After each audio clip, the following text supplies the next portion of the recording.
Now is the time for Afghans to pursue a political settlement with as much vigour and energy as we are pursuing the military and civilian effort. The political settlement needs to be external as well as internal, involving all of Afghanistan's neighbours, as well as those parts of the insurgency willing permanently to sever ties with al-Qaida, to give up the armed struggle and live within the Afghan constitutional framework.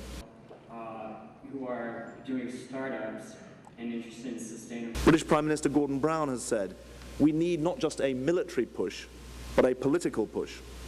And General McChrystal has himself acknowledged that, quote, a political solution to all conflicts is the inevitable outcome.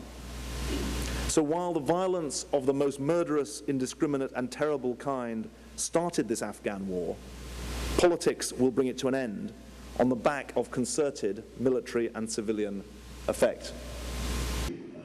Provision of legitimacy to apathy on the part of, say, elements. The end state that we are striving for, and they are praying for, in Afghanistan is far from utopian. But within 2 to 5 years, it is realistic to aspire to see a country on an upward trajectory, still poor, but with a just peace, with democratic and inclusive politics bedding down at all levels, and with incomes growing. The urban population should have access to electricity 24/7.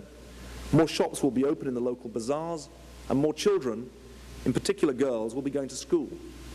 Most grassroots insurgents, the so-called $10 a day Taliban, should be resettled in their villages, with at least some of the insurgent leaders reconciling into legitimate political process. Communities will be increasingly able to rely on the Afghan national security forces rather than ours for protection. International troops will have stepped back from the front line to focus on the still dangerous work of training and mentoring. The neighbours will be working together, preventing trouble, not fueling it. Above all, al-Qaida will be kept out.